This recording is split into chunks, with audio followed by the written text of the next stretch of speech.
The following program is a production of Yowowa Media in Niagara Falls, New York.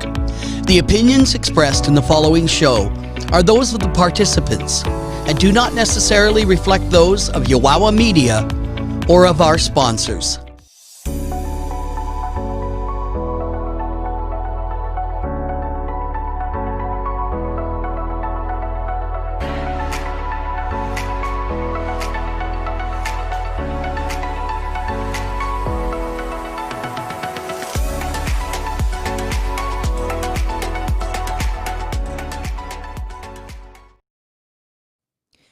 Hello, everybody out there in TV land. This is Johnny Campanella, your host, and welcome to Niagara Voices with my guest tonight, the Mystic Peter Green. Oh no, that's right. I'm here this week, am I not? Yes, you are. And let's see if we can make this camera a little less blurry. Always works. No, maybe I also it like doesn't. how it's green, the intro, and then you're Peter Green, and the color of the mic was green. The mic is green. Everything's green. It's not that easy being green. Hey, nice to see you tonight, Johnny. Glad to be So nice here. to see you. Oh, of course, me too. And hello there, Kim Guthrie, Kevin, and Val's Valentine. You just saw her sorry, I'm blind. commercial. Yes, awesome. Yeah, Awesome. we're going to play it in a little while. Yes, we are. You'll be proud. It's amazing. But yeah, we'd like to welcome you here. We've missed you. It's been it's been 2 weeks since. You've been off the air. Yeah, since I've been off the air, and John Rosino was my co-host, and thank you very much again for that. Well, I think the community owes you a thank you, actually, and I think it's worth mentioning to everyone that when we did the gun buyback program, you gave up your show that night. You were with us. You came out that whole evening, hung out with us. You came on air for a little while, but we really appreciated that. That it was it was a sacrifice for you because you're building your show, Right. And you took that week and gave it to us. You're really gracious about it. So thank you very much. And the gun buyback is at. I think $755 online. There's still time. I mean, we're going to do it for a while. Jill Shaw has been doing Jill's this. amazing. Shout out to you, Isn't Jill she? Shaw. And I want you on my show ASAP, girl, so hit me up. I think she will. Let me see if I can bring up there it is. I'll bring up the gun buyback information for you right now. Yeah. And here it is. It's on GoFundMe. You can just put Niagara Falls gun buyback. And as you can see, they've got $755 in that account. There's, I think, close to over $700 in the money raised on that evening. And I know that it's just the beginning. So glad to have been part of it. Thanks again, Johnny. Great. Look, it's the least I could do. I'm also going to be donating as well, of course. And it was an amazing night. A lot of heart-wrenching stories, but everyone needs to hear that. And especially from the youth, everybody needs to hear that because, what the youth is going through is something that we should be we shouldn't be knowing what's going on. And to hear those stories, though, was very, sad, but it really makes you have a need to want to make our city safer and a better place to live, And I just wanted to thank everybody who came out.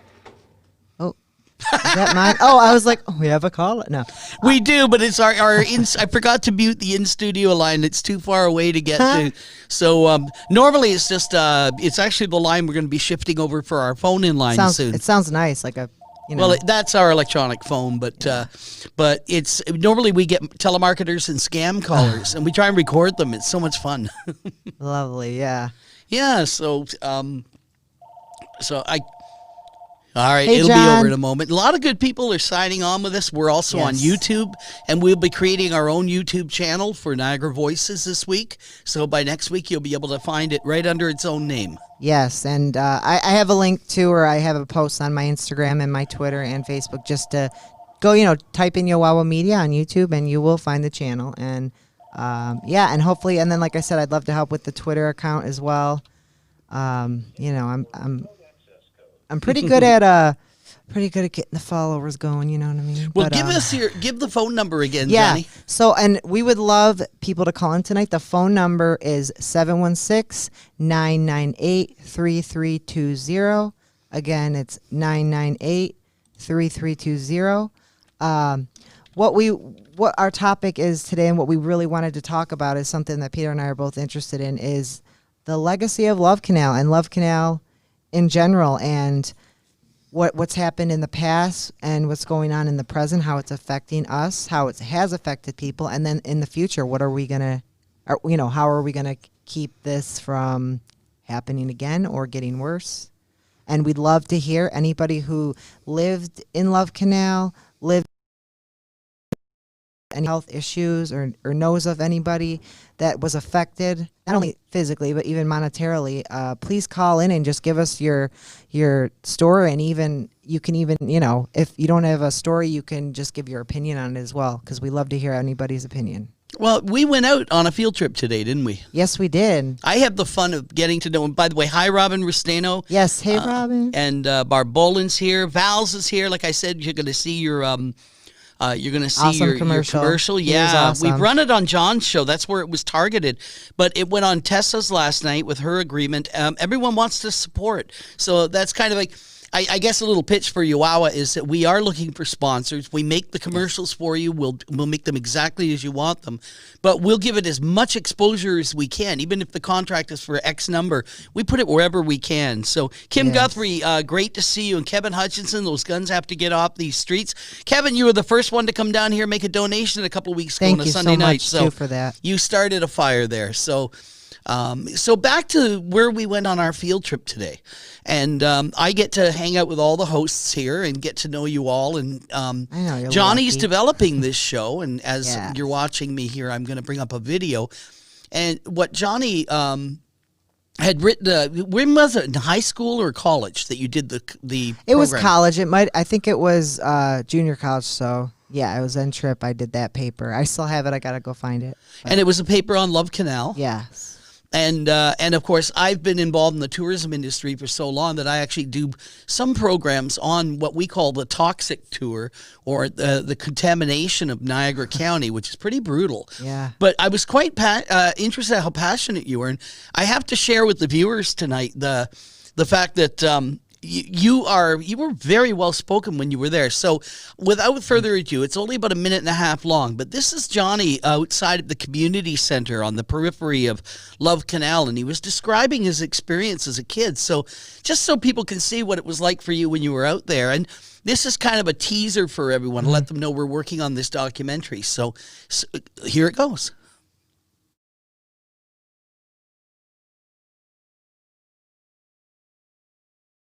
Feel like? I remember just playing at that playground over there when I was, a little older, like pre-teenish, but, old enough. And, to think about it just creeps me out. Like, even then I kind of had in the back of my head that, wow, I'm literally playing on ground that's been completely poisoned and toxic. And yet, it's safe, but how do we know that for sure? And, so even if I would get stuff on my legs from playing on the ground, I'd always be like, oh, am I contaminated? Or, and I know that a lot of adults that grew up here during when there was actually houses among houses here, you notice that the playground was never packed, because I felt like a lot, especially people from here, if it was someone outside of the city or outside of this area, a lot of kids would come here, but there was never a huge grouping because the parents and grandparents were worried, for too long. It was almost like you can play for a little bit, but not too long, because you never know. But when just thinking that I played on that ground, and the fact that so many lives were just kind of like, whatever, about building a neighborhood here, a full-on neighborhood here, it's disgusting to think that, people would be able to get away with that, and just, let's make a neighborhood, 2 schools on a toxic dump of chemicals that the land was bought for $1, but it's odd, it's weird. It's almost like looking at a playground in like a abandoned area, except it's all shiny new and colored because people still do live around here. That was pretty interesting, and you were very well spoken there Thank today. you. I was quite impressed. I got a lot of footage of it, and I know it's your show, so I'm not trying to take over on you. But in 2013, I hosted the CEO of Toshiba, the large Japanese corporation. He actually flew here from Japan to see Love Canal. It was right after the Fukushima reactor had gone ballistic, and Japan's government had tasked all of their industry leaders not to let that happen with their own companies. If you manufactured or you had a chemical company, don't have the risk of creating another horror like that, like Fukushima, Right. etc. And it was... well, Val's Valentine pipes in here and says that crap would come up in our basement. And yeah, she lived. Yeah. yeah, so she may be one of those that we can interview and Yep. talk with them about what the experience was like. And Kevin Hutchinson worked in the old fire hall on Frontier, but after that travesty, I think he found more sensible places. But I was saying about the guy for the CEO of Toshiba. And what he was most sad about was the fact that there was no commemoration there. Nothing to mark, like Hiroshima and Right. Nagasaki have are sort of remembered for, even though it was a horrible thing, we want to remember that. We don't want that to happen again. So And it's I think that because it wasn't a huge, like an explosion and this huge thing, like Chernobyl or even what happened, but it is significant and it is important because people did die over time. It's not like everybody there was a huge loss of life at Right. once. People are still suffering. point. People's children are still and were born with birth defects, brain tumors, and a lot of people have cancer now. And actually, and like we were saying earlier, I mean, I've been constantly keeping my eye on this over the years, and it's finally, it's been apparent. But on the news, 2 years ago, they went there, and there's copper-like colored liquid coming up in people's basements and also along the creek and yeah, it wasn't Goldschlager. yeah, nothing good, and it's happening. It's come. It's been about 30, 40 years since Absolutely. they recapped it, and I don't care how many there are hundreds of these detectors that are in the land, like we were talking about, how they can detect as soon as something were to come out. But it's like, well, then explain what that chrome colored shit is coming out of the ground and why there's nothing to there's those sensors, but they didn't. I thought they fully capped it with like in an actual like confined maybe bunker They type. did create sort of a concrete confinement, But on the concrete sides, cracks, right? And that's true as well. And it's time. And like I remember them saying, well, it would have been very dangerous at the time if we were to have transported the chemicals. But it's like, why didn't you transport the chemicals when the houses were being knocked down and everybody was leaving? Anyway, instead of and then they didn't think of the future. They weren't like, well, in 40, 50 years, like, what are we going to do then? You just have to look at the state of New Jersey. There's a brownfield. But no, industry has learned over the last 150 years that the impacts are horrible. I mean, I make a joke, but New Jersey has a lot of brownfields. A lot of places in the U.S. are contaminated. And with Love Canal, basically, this all happened between the end of the 1800s and when Mr. Love was building his canal, and then he ran out of money, and eventually was sold to Hooker Chemical, who used it to bury this stuff. At the time, it was not efficient to move chemicals. I mean, if you think of it, moving chemicals in trucks today, if you were moving it, it's still dangerous. It's highly dangerous. I'd be horrified driving by it or driving the truck. Yeah. And I mean, there are trains that carry chemicals, and they get into accidents. Right. And so, I'm reading what Val's is saying here. Yeah, 6 toes, tumors. If you go into the library and look in the special collections, I was showing this CEO that he was really quite entertained in one sense. Children with 2 rows of teeth, multiple that is something that I would need to see. multiple sclerosis. Like we'll have a look at that. Wade Van Valkenburg mentions Manhattan's of the Manhattan Project is in our backyard at Model City in Lewiston. We spoke of that earlier. We were like, that's a whole nother can of worms. That we're just too. I mean, it's crazy that of all 2 big things happen. Like there's toxic waste from there, and now there's toxic, from Love Canal, and it's just the toxic waste from the Manhattan Project. To be fair, was a decision made back when they tested the atomic bomb. They had this waste, right, and they didn't have the comprehensive storage facilities they do now deep underground to store it. So what happened was, I think they just basically said, "We'll give your county money if you'll take it."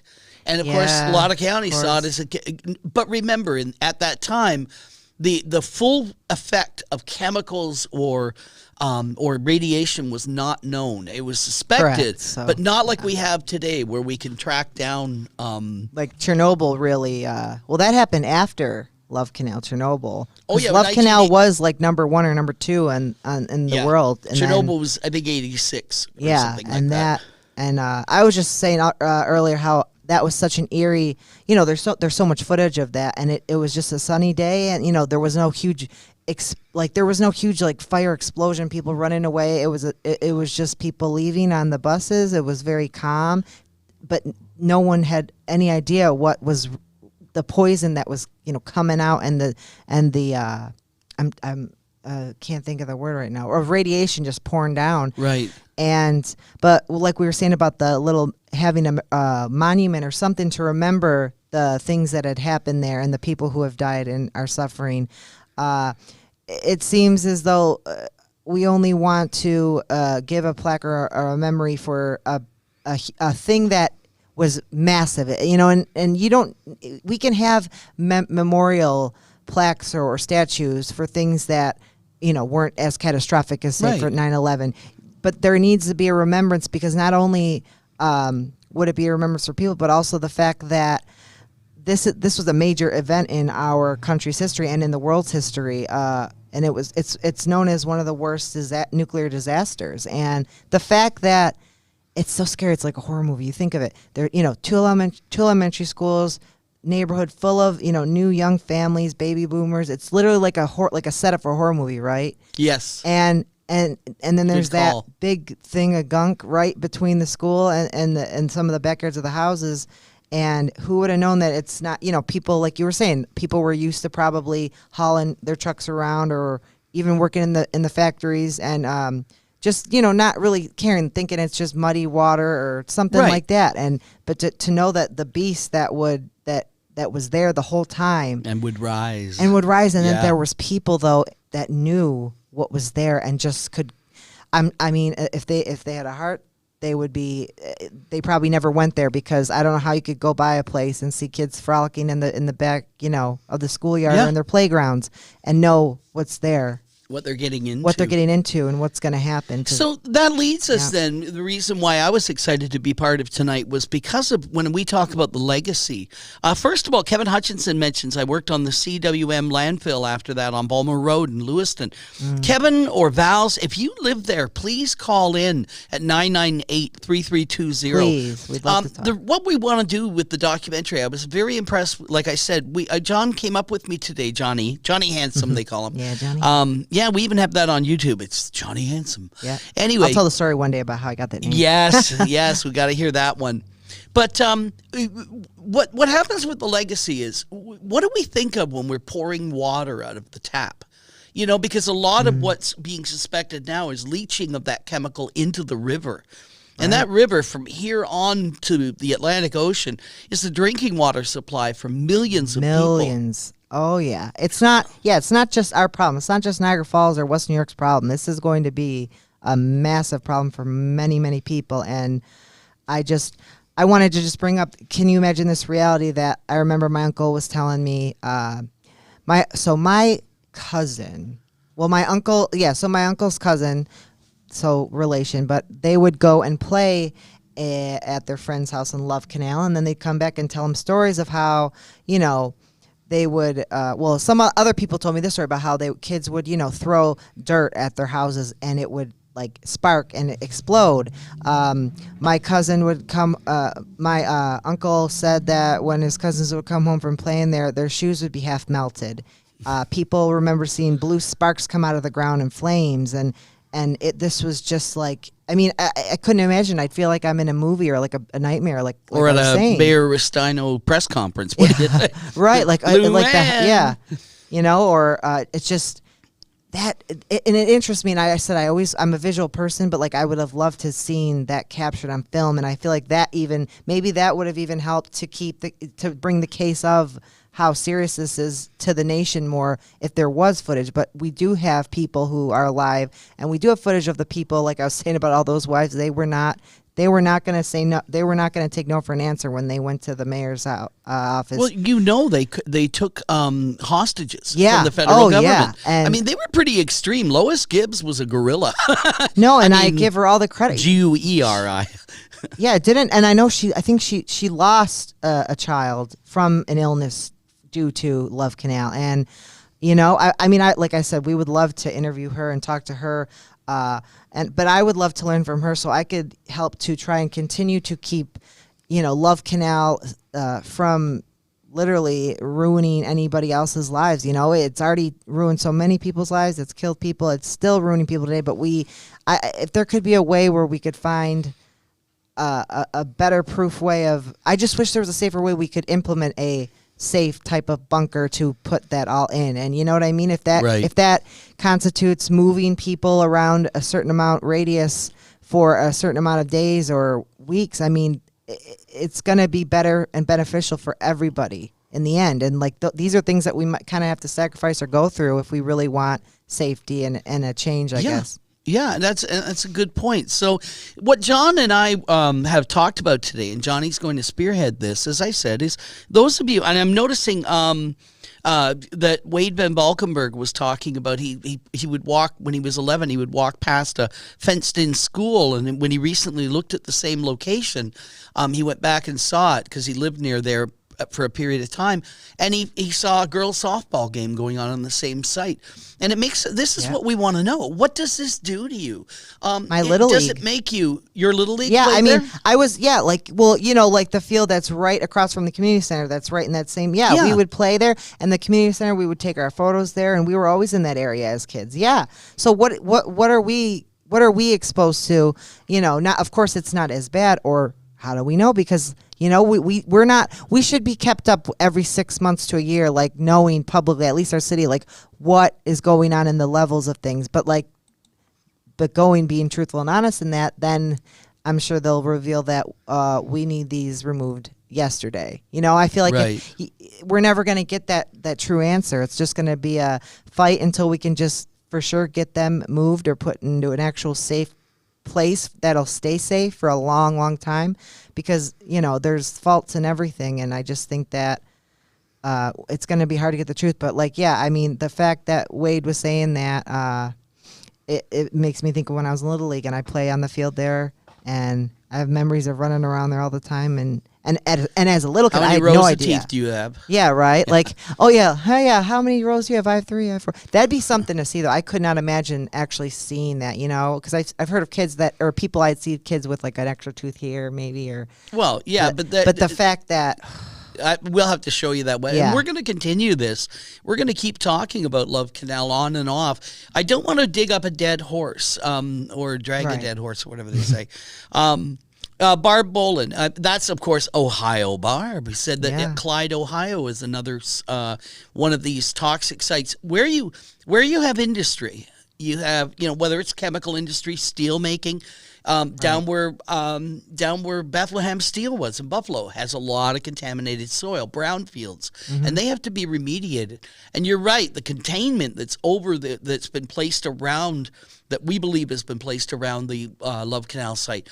What status is that? Who determines whether or not the integrity of it? So when I bring tour groups, the best thing, this is why I was asking what people feel about the legacy of Love Canal, is that I've been doing tourism for 30 years, and I do large groups which come on their own coach, and I often take them down into North Tonawanda to see the Herschel, etc., any of the attractions. And when we drive over it, I set them up ahead of time, say, how many of you have heard of Love Canal? Ohio Barb was saying in our pre-production meeting, she's running audio tonight. Thank you, Barb. Hey, girl, hi. And what she said was, when she lived in California, people said, oh, did you live near Love Canal? They all heard of it. So what happens is that people have a perception. So all my buses, I'd have them from Little Rock, Arkansas, Missouri, Louisville, Kentucky, wherever they came from. I'd say, how many of you here have ever heard of Love Canal? And all these hands would go up. And I said, you're over it right now. And literally, you'd see a couple of people lift their feet up. Because they're afraid of it. I couldn't imagine it. It's like bringing people on a tour, in Pripyat, and just being like, oh yeah, and by the way, this is like Chernobyl. Yeah, like the elephant's foot's like right there. Speaking of that, real quick, I know this isn't top, but they did. I think they just completed that massive hangar that they had built over the reactor. I kept watching that. It's a massive hangar that moves over it. So thank God. I mean, that's a good thing. But another thing is the wildlife. I like to talk about that with Love Canal because of course the deer. I'm sure a deer. Definitely a population of them. They found their way into Love Canal, and since there was no one there, that they stay. And I've seen herds of up to 8 to 12 deer. But I remember one night, me and my friends were driving late at night, and we pulled over, whatever we were talking, and my friend just happened to turn his high beams on, and in the woods, 10, 20 feet away from us was literally a 10-foot tall male, and that's not including I feel like his horns, and he did not move. And of course deers do that, but he just stared us down, and then we were like, oh that's cool, and then we started talking just for a minute or two, and we looked. It got closer when we weren't looking, and it kept coming towards us, and we got out of there. But we don't know. Of course, unfortunately to my artistic imagination, you're not going to be seeing that much of three-eyed deer or three-headed deer. But what is the effect's going to do to animals and taxidermists bring them there. And just it's such a scary concept. Just all of the nuclear waste and toxic waste is something that. I wish it was never created. I wish, honest to God, I just think that it's overkill. If you're a student of history, you think about, you don't think about, you see, what happens is we think about it in today's terms. We know medically that these chemicals cause problems. We know that radiation will kill us. And yet you go back 50, 60 years, it's the same thing as smoking. I mean, people had, in the late 1950s, the whole national sentiment was published data now that the medical community had that smoking was dangerous. When these companies, they just saw profits. Of course. Kevin Hutchinson was mentioning here, contaminants found behind the bowling alley in Niagara Falls Boulevard, and found by the Falls Hooker Chemical Plant, I believe, or found down by the falls. Hooker Chemical dumped waste everywhere they could. That's why they won't dig up Buffalo Avenue as well. And Kevin, yes, absolutely, that you've got and he says, sorry, I was reading it, and there were a couple of typos. He goes, sorry about the typos. Well, fine, I'll edit it and send it back to you, Kevin. Kevin's great. And by the way, earlier, Kim Guthrie, I just want to thank her. Said that we're like a family here, and I really have to say that because I run this studio, and we've got you, and we've got Madman, and we've got John Rustino, and Peter is the one that keeps it going. But you are, you're the glue. Thanks. And you are Yowowa Media. So without you, we wouldn't be able to have these shows. And thank you, truly. But the beauty of it is, this is kind of like, think of this, Johnny. This is like our community center. Exactly. This is where everyone. We watch all the comments that go on with the on Facebook, and I also monitor YouTube. But YouTube hasn't started. Oh, there's one person watching. Oh, but yeah, that's great. Hi, you. I know we need someone to be looking at, one YouTube, one Facebook. You know what I mean? Well, we'll get there. Yeah, we will. But Kim Guthrie, you're absolutely right. This is like a family, but the best part of this is that you see people talking to each other. You see Val's Valentine exactly connecting in with Kim, talking with others, and This is Carrie Webb just said, just like all that wastewater dumping on Buffalo Avenue, smelling dog bad, and the poor tourists have no idea the hotel they reserved will have the nice breeze of poop smell. That may be the Niagara Reporter delivered to the lobby, I must tell you, but yeah. that's okay. But no, this is exciting, and that's why I've kind of taken the lead on this segment of the show from you, is that I'm going to be helping you produce a documentary that talks about this legacy. You know, like how do we think today? You have hit the nail on the head, because when you were playing, I actually, when I was editing the video, and I could play it again if anyone wants to see it, or I can post it. When you talked about playing in it and you might be contaminated, the way you literally mimicked brushing off your clothes. And that's the thinking. Like, are we poisoned? Are we dirty? Are we exposed to this? Is it in our drinking water? Right. Is that why Western New York has such high incidences of cancer and MS? Yeah, and we're so many other connected to all things? the major lakes. Like, like the country's water supply. You know what I mean? Yeah. And eventually it could somehow all get contaminated. But yeah, like you're saying, like even when we were younger, I mean, this is depressing, but we're like, oh, we're already so contaminated anyway because we've lived here. There's no use. Let's just get dirty and play around or whatever. And like, what's it called? The big hill behind the mall. Oh, the landfill site. Yeah, I mean, I remember in kindergarten my teacher talking about it, and I remember I was trying to. She said behind it the wrong store, so I was like, what are you talking about? But no, that hill has grown exponentially throughout my entire life, but there was a point when that was not there whatsoever, and now it looks like the freaking hill from Teletubbies, and it's got those. I mean, I'm telling you, I'm not gonna freak out if we see Teletubbies come out of there because, I love it. It's just crazy. That I can't. is so true. I had a daughter who was hooked on them, and my God, that's so true. Sorry. Like, no, Tinky Winky, Dipstick. No, but Dipstick. Dipstick. La la. Dipstick. Yeah, what was La, la. it? Inky Stinky. It was. We should do our own Teletubbies. Yeah. Falls of Tubbies. Tinky Winky Dipsy La La Po. I remember because my friends when she was younger was obsessed. But that these are natural things to me, like the big landfill. Love Canal, just and then all the factories left over that are empty, and when you mention what did you said remediate, and that's what is that? That is basically like trying to heal the land. Yeah, it's basically try and remove the layers of topsoil, the layers of containment, etc., all the debris and the trash.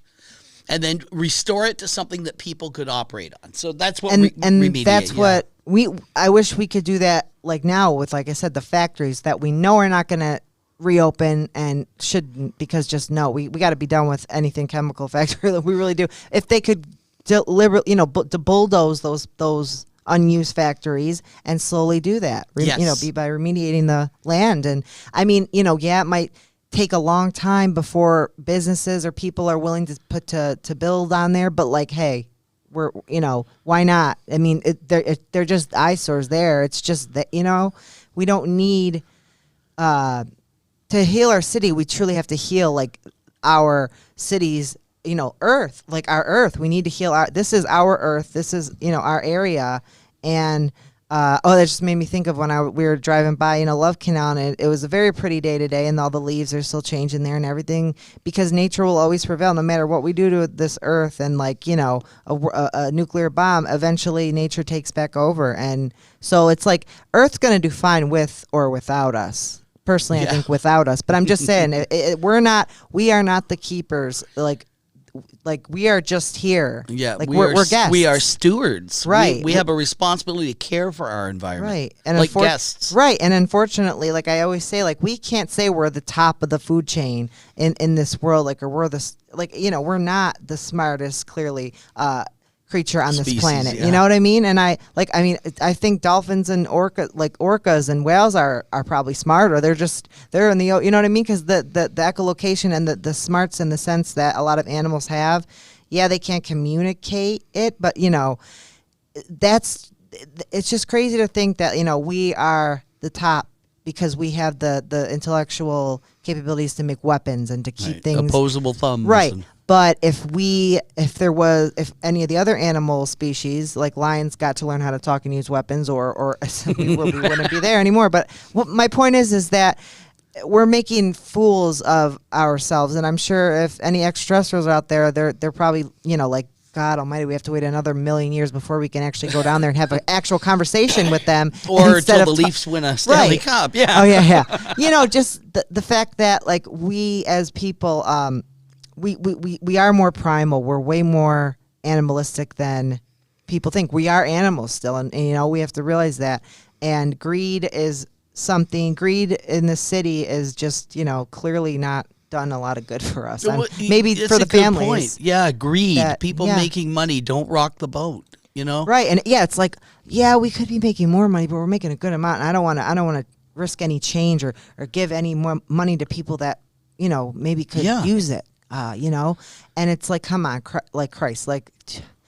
I mean, actually, sorry. No, you're fine. I'm just saying. I can't. That's what I'm saying. I tell you what. I'm going to go back to a couple of comments. First of all, Kim Guthrie said about communication is vitally important, which is what we try and promote. And part of that,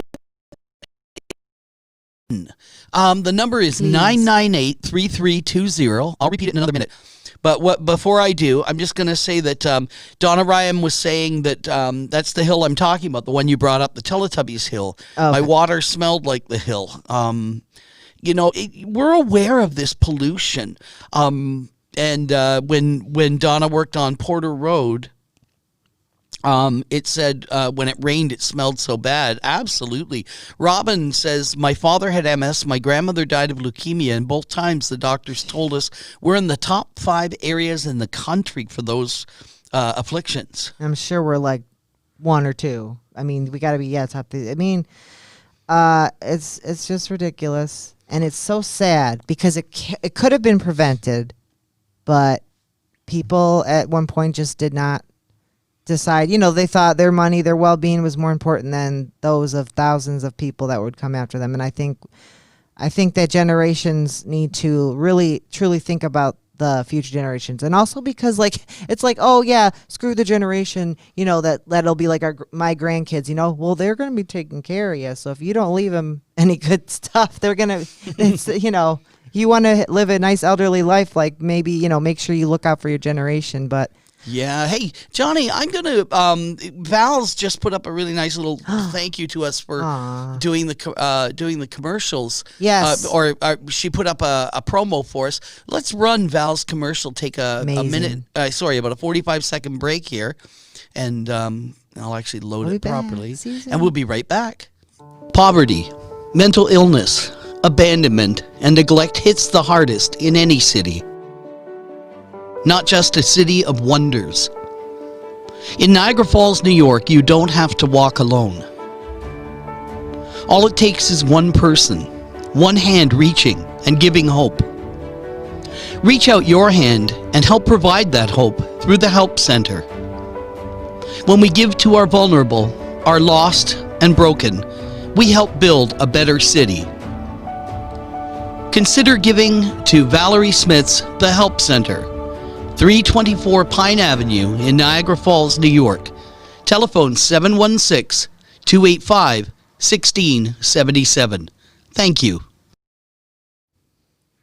And thank you so much, Val, for that, for providing this, because she supports us, and we're helping her get support. Exactly, and it's an amazing thing you do, Val. And I'm looking forward to supporting everything you do in the future too, and thank you for tuning in as well. And I wanted to just add this about the comments. You guys really bring a lot to the show, and maybe I feel like comments might also, if that wasn't an available thing on these podcasts, that we'd get probably more calls. But also, we kind of have to look at it as the comments. Some of the comments are really like calls, because that's a good point. I like that. And not only that, it's like a 3, 4, 5, 6-way call, because everybody else is commenting with each other. And yes, and I love how this is how you can meet people that have similar stories to you guys. You know what I mean? So that's why these podcasts are so important, especially our hometown, our city. Just being able to communicate from serious to funny, you know what I mean? And just being able to empathize and see yourself in someone else too. And I think that I've really learned over the pandemic and over my personal year about just communication. Yeah. It's so important because, especially for people like me who I'm mostly an extrovert. I am an introvert at times, but like I had to say, if I'm happy, I'm an extrovert. But it's such, I understand why people are going crazy during this time because it's social interaction is very important to us as people, and it's something that goes like I said, primal. It goes way deeper than we can even think. But can you imagine if we can reach that level of understanding and do stuff about it? And like, for example, we could do something about this love canal situation. We could change the legacy of our city and that. And I'm not talking about rubbing our city's nose in the dirt, so to speak, and say this was an example. But it's out there. You know what's missing in Niagara Falls, and I'm going to be talking about this on the Edge of the Falls on Monday night, is the accountability. We have politicians who make decisions. There is something happening now. The mayor is kind of pointing out that the previous administration was living in la land, etc. But that's blame. And, anyone can do blame. So Mayor Restino, our reporter Luann down at the City Hall, blame is not what we're looking for here. No. But to hold accountability, that back in the day, council authorized a lot of stuff at Love Canal that turned out to create this disaster. So we need to hold these people accountable. Right. And I want to thank you because I've always kind of stressed over the lack of phone calls we've been getting. And you're absolutely right. And Valentine says, I like to comment instead of calling. So well done. That's a good perspective. Thanks, John. It is, yeah. So, I mean, instead of, some people are, and also, people are more comfortable with comments because, not everybody likes to talk on, especially when other people are listening than just the people that you're trying to communicate with. So, but like I said, we appreciate all the comments and all of your input and stories. But like I said earlier, if you do know anybody who is willing or would be willing to talk about their experiences living in Love Canal, live after Love Canal, or knew of anybody that, lived there and has suffered or is suffering, it would be great for us to know so we can really put things into perspective in 2020 or, presently, because we have the past to work with, but we need a lot of the more information, the better. So the more we could potentially help people. And what sucks is the people that are suffering and are sick right now, like from Love Canal, all we can do is pray to God that they can get better and not be in pain, and that doctors can help or find a cure for certain cancers. But we can prevent these scenarios like Love Canal from happening. So there's less cancer and there's not even an opportunity for this in the first place. Good point. Yeah. And but I've always had an interest in Love Canal because it just I think it's the fact that it's literally us. It's like a toddler playing with dynamite. It's the same thing with toxic waste, nuclear, and just the creation of that wasn't necessary to begin with. If you think about it, like especially with nuclear warfare, like that wasn't necessary because if we're so intellectual and smart, then how come we couldn't have at least sat down and I mean, of course, back centuries people were violent and it was war, but if we're so much more intellectually smarter than we used to be in the 1600s and all that, why couldn't we have come together and talked or at least made some type of some type of groundwork before we decide to just literally implode an entire city and kill, the rationale for dropping the atomic bombs in World War II at the time made sense to the people who made the decision. Right, and I understand that. It's like, but... But we as the people we are today, we have a different perspective. And yes, what scares me is not simply that those bombs were dropped, but because we ended up with a society now where so many nations have these aimed at each other. Yeah. And the guy almost accidentally sent one to us accidentally. He pressed the wrong button. He didn't even mean it. Thank God it was. He was looking for the spin cycle and he launched the missile. But the fact that, and that's all there is that a little teeny switch on a keyboard could end the whole world. You know what I mean? Kevin Please, Hutchison aliens, help says us. he's got a great comment here because someone made a lot of money. And that's true. Greed, back to what you said earlier. Greed. Greed, profit. And people want to make money. So, well, I think we could take the other thing I brought with me today to talk with you about is about an event coming up. Oh, yes. And it's taking place this Sunday, and it's at the corner, believe it or not, it's at a street corner of 17th and LaSalle, where a young mother was killed a couple of weeks ago, apparently in front of at least one of her children, and certainly both children found her. And it's called the Save Our City March. It was originally referred to as Justice for Mariah, the young lady. And we met the organizer, Julia Stevens, who is just an absolutely eloquent and delightful woman. Ohio Barb came to that meeting as well. And the Save Our City March will start at 1 o'clock. They'll have a number of speakers and I think some light entertainment at that spot. And then we're going to walk to the public service building, whatever it is, where the police and the courts are. And this is a peaceful, absolutely peaceful community expression. Oh, yeah. We don't want none of that. Anybody who's looking for violence, you can leave. Go the other way. Stay home. Well, they'll run into the wrong people because the madman will be there. Yeah, you don't want to mess with them. You don't. You do not. And so I really want to make it too. I'm going to try to make it. I hope you can. Yeah, it's an amazing thing. Damon Grant will be there. He was on our show on Monday night. A good friend of ours. But yeah, Save Our City March.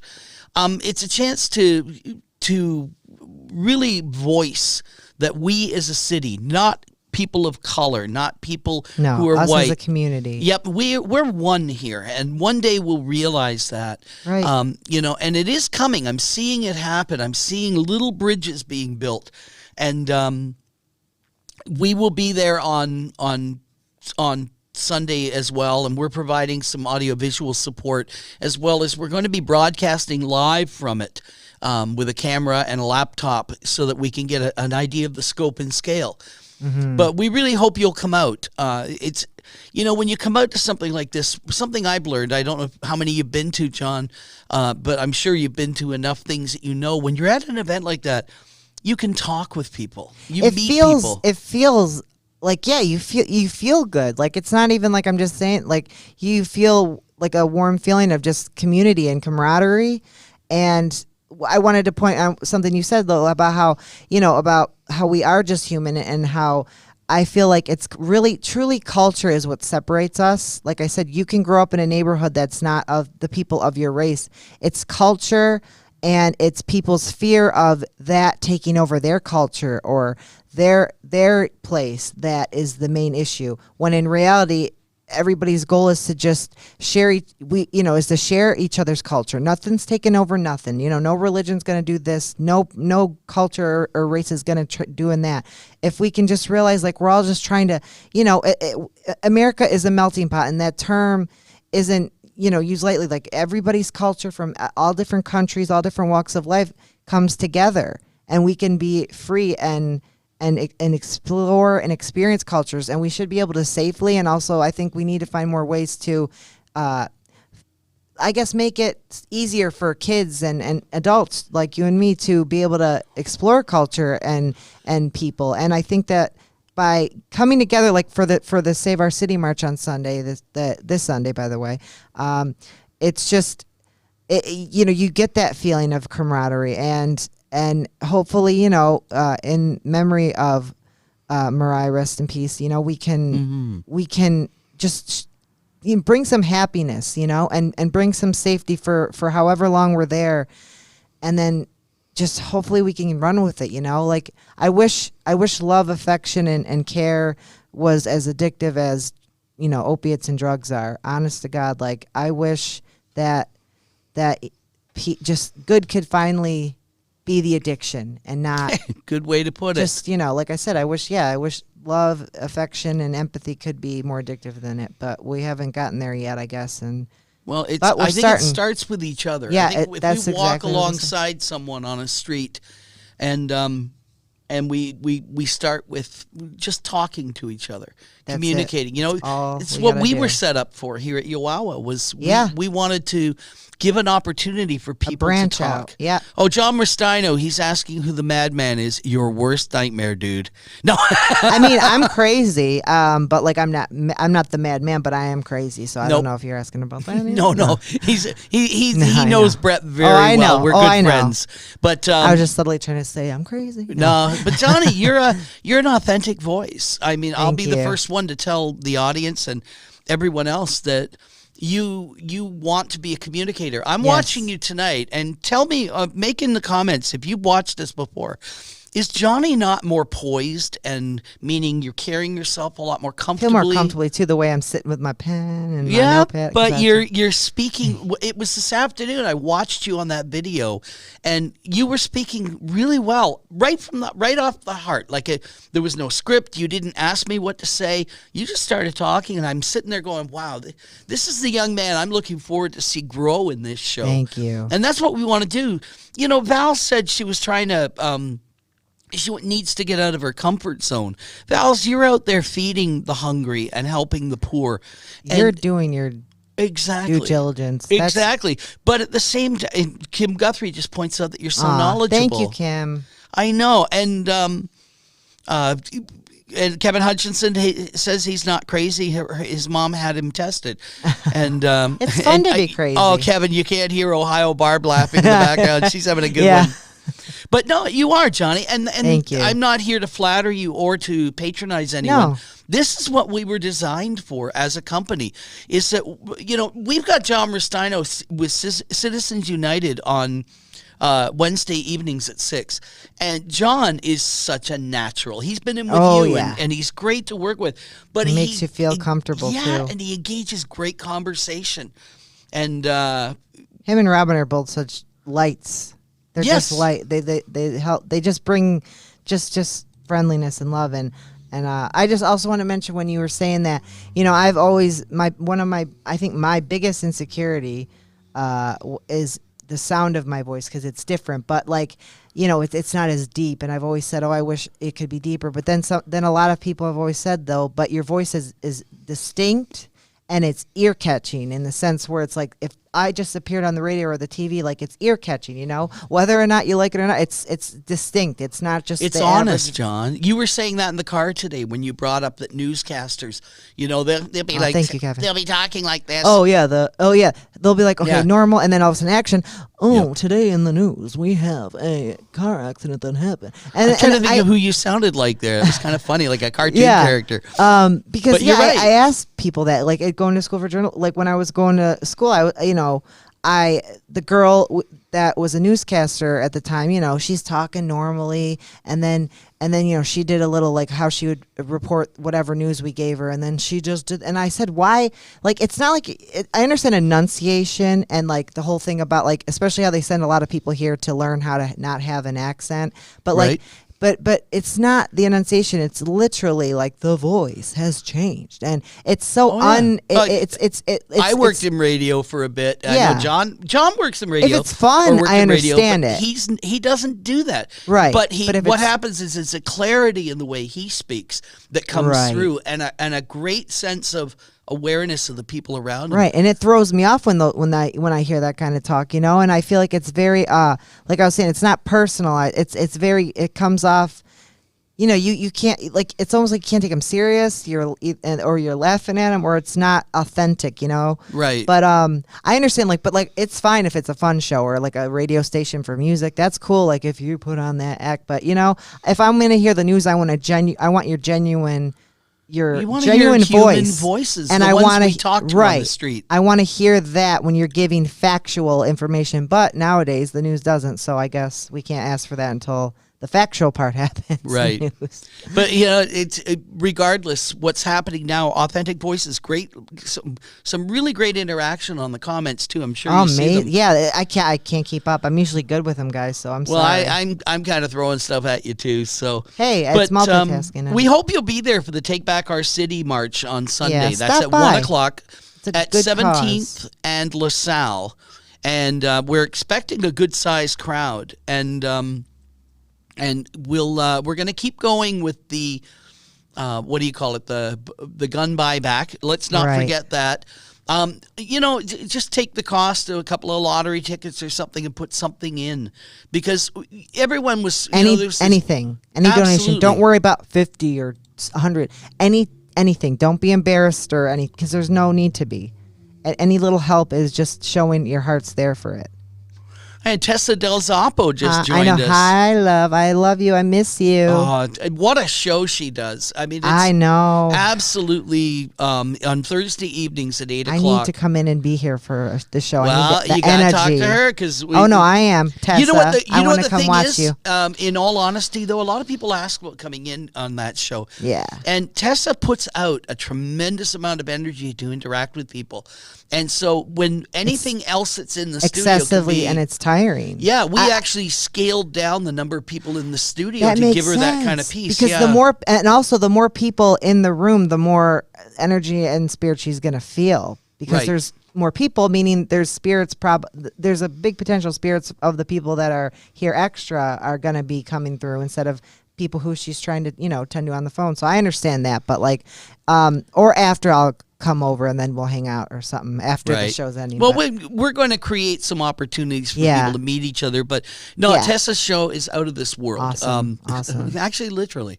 But it's a joy to interact with, and we're seeing. Kim Guthrie says she's awesome and so very talented. Kim, you're such a supporter of the show. I finally got to chat with Kim last week, and she's it was awesome. great. She's been here since day one for my show. Just a great person. And what's happening is we're meeting all the great people here. And I know it doesn't look like huge numbers right now, but we're getting there. The Gazette is doing a feature on our company. I spoke with them today, and Tessa says, thank you guys for always supporting me. Tessa, you're well worth it. You carry yourself with grace and dignity. You're a pro. Absolute warmth for people. You do it so well. So, yes, she's a pro. It's like she's already been on TV, and she's like, just she's got that. She's got that. I think she's. On TV. I honestly she's believe so natural. She's gonna go somewhere. And what's funny is, we've always told Tessa, and she'll attest to this, that if Tessa attest. It's a tongue twister, okay? I love it. Not bad for a guy with a tooth problem. Anyway, so we've always told Tessa that if she gets the an opportunity to move up to a network or something like that, it's some people get jealous, but in our situation, that would be the greatest celebrating I would ever do. Oh, yeah. Because we it's support just nice each other to see here. talent. She's from Niagara Falls, and proudly so. Right. We should be able to, especially if you're from, someone from Niagara Falls makes it, instead of hate, literally you should be happy and proud that, if you don't even know them, but be proud, happy your city's being represented in a positive, amazing way, and just shows, if Tessa were to get that, look what Niagara Falls can produce, an amazing young intelligent, intellectual woman, She's very, very well spoken and intelligent. Yeah, and I hope that I'm excited. I said as this progresses, each show's different, but we're all a family, and to help each other and support each other, and to see where this goes. And like you said, we'll have a time where maybe we'll intermingle shows, or I think off camera we should have a once a month thing eventually where we can get together and just talk. Well, the plan was for things like Edge of the Falls and this show to have people come in. Right. But right now this building's still not open, and damn pandemic. I know the pandemic, but we could be facing an increase, so we don't want to push things. But and yes, Bells, this is a family. That's what we say to anyone. Including everyone in the comments watching. Yeah, and Val, you joined the family this week, and we love you. Yeah, without you guys, we're nothing. Exactly. I've always wanted to say that because I want to be famous. Without you, I'm nothing. No, but truly, you know what? You could be famous yourself. Right. Actually, whatever level of fame you achieve, be gracious with it. Exactly. And I always said if I ever was quote unquote big famous, I would never call my fans. I'd call them my family or friends, because I think that's derogatory word. Fans, you know what I mean? But supporters is the thing. But right. But yeah, like I said, I loved this legacy of Love Canal is going to be very intriguing and interesting. I feel like if you're, most people are interested about this, and especially if eventually we can get this to go other places than just Western New York, because on YouTube, I'm a sucker for, I love watching different, there's this channel that talks about crazy accidents that have happened around the country, or big events that are unbelievable, and it's such a big, especially during quarantine, like topics like this are very intriguing, and it literally entraps people, and if we can get this going, it's going to be one of those. Yes, so absolutely. Well, it's your show, good sir, and we're coming into the home stretch here. We're heading into the runway. Yeah, fun time goes by. Absolutely. But you're doing great, Johnny, and it's so good having you kind of growing as you are. And, I'm old enough to be your dad, How old are you again? I'm 28. 28. Oh, wow. I remember I was 28 and the dinosaurs and stuff. All right. Did you have to walk 6 miles to school over the hills of snow? I had to, honestly, when I first started going to high school, I had to walk a mile and a half in Toronto. But I think that helped you in the long run, though, health-wise. That's walking a mile and back. The bus stop, you said? Well, there were no buses. My school was between literally none of the main streets. So you're one of the people that could say that, like I literally did. I could say it, but not whiny or anything but in a proud way I would. Hey, Kevin Hutchinson, you said we can do a show about all the history that's gone on in our backyard. You got to see the musical we wrote, Brian Beaudry and I did a few years ago at the Culinary Institute, called Niagara Falls, America's Wonder. And it tells the whole story from the Ice Age to which is what created the falls today. So one day we'll kind of share that with everyone. Good night, Val. Thank you so much, Val, Kim, Robin, Carrie. Everyone. You have a great night too. Kevin and John Goalie. Luann over in City Hall for us. Yeah, everybody. Said she's going to end up there permanently. Does Luann? So. Oh, no, I was going to say, I have a teacher that works in City Hall now. Oh, cool. Yeah. But no, I just want to say around. But thank you guys. I mean, this is really the comments. I mean, let's see, like 42 comments, probably more. 5 shares, 4 not including me. But that's awesome to see that. And 11 viewers right now, and it's so appreciative. I'm so appreciative. Like my main goal when I first started here was like, okay, at least 5 viewers, and we're at 11. So that's and it's been. I just hope we can keep increasing. And you guys are a part of the show as much as I am and as Peter is, because you guys also can bring topics up too. I kind of maybe one day we'll do a poll and be like, what, or give options of like, what would you guys want to talk about? This, that, the third. And I think that Peter's given me the opportunity to be able to have a show where you've earned it. Thank you. He's given me the opportunity to have a show where we could talk about anything. It doesn't have to be serious always. It could be entertainment. If anybody wants to talk about Big Brother, especially right now, I'm all for it because I'm a Big Brother fan and I need to be on that show, and I'm going to be on that show. I'm manifesting. That's what the kids say. I'm manifesting I'm on that show because I've been a fan since I was 10. But anyway, we can talk about anything. And if you have a story you'd like to share, or if you want to come in and talk to the people, I mean, let us know, message us, and we can get something going, hopefully, and I'd love to have people on here that have their story to tell, as I have mine, and Peter has his, and then there'll be a Friday night party when this building opens up. Yeah, that's why my show's on Friday, because it's a party. We're gonna make it it'll be like a club. We'll have the entrance fee, and we'll have bottle service. Oh, stop! I'm gonna start making the costume, the outfits for the waiters and the color. Well, one day we'll have to show on the cameras that the chalkboard here lifts up, and that's where this used to be a speakeasy. Actually, recently, like not during Prohibition. We can make this up. We can hide the booze. Make a purple Thanks, Kevin purple Hutchinson. parlor. Thanks. You want to say goodnight to everybody? Yes. Wow. Of course, it ends again. I feel like we should do the song like from the Lawrence Welk Show. Good night. How old are you again? Hey, I love Irene. I love Matisse Turner Class Movies and everything. Thanks to my mom. She's the one who got me on all the old movies and shows. We got to bring your mom on one time. Yeah, she's awesome. Definitely. She'll be a co-host very soon. So whenever and I think my mom's watching too. So hi, Ma. And whenever you want to be a guest host, tell me. But thank you guys so much for tuning in tonight, and especially on a Friday night. I mean, it's COVID, but like still, you could have done other things, and I really appreciate. So does Peter. We appreciate you guys being here to watch us and to communicate with us. And I'd like to thank you so much. And stay tuned for the Legacy of Love Canal. And also remember this Sunday on October 18th, it is the Save Our City March. That'll be starting at 1 p.m. And it's 17th in the corner of LaSalle. Correct. Yeah. And it'll be in. I feel like it's justice, and it'll be in memory for Mariah. So Yes. rest in peace to her. But thank you guys. We love you so much. Thank you, Barb and Peter. And take it away, Peter, if you wanted to sing.